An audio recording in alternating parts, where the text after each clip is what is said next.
आश्रम व्यापकम बृहद स्वरूप।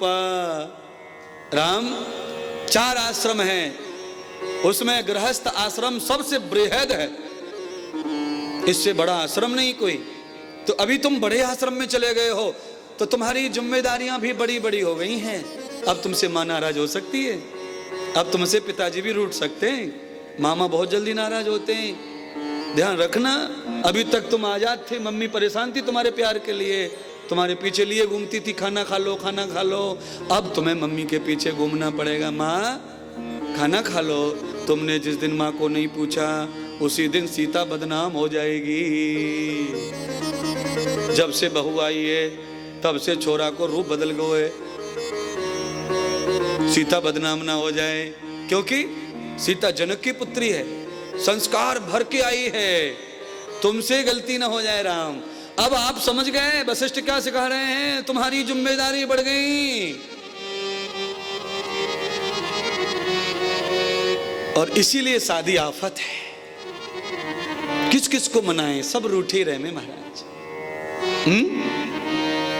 कितनी भी भूख बहू को लग रही हो, पर खाना तो बाद में ही खाना पड़ेगा, नहीं तो किसी को पसंद नहीं आएगी घर में। क्योंकि राजा जनक ने भेजा ये कह करके, सबको खिलाकर खाना और सबको सुलाकर सोना,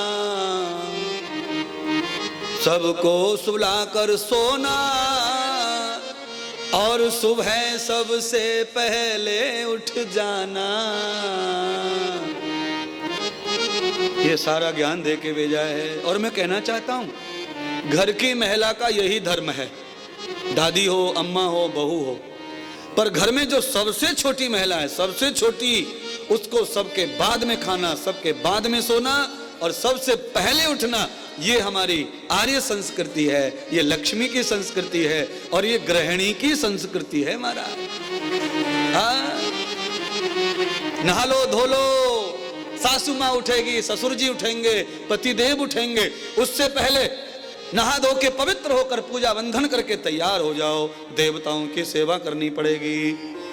हाँ महाराज, हाँ महाराज, हम तो ऐसा ही करें महाराज।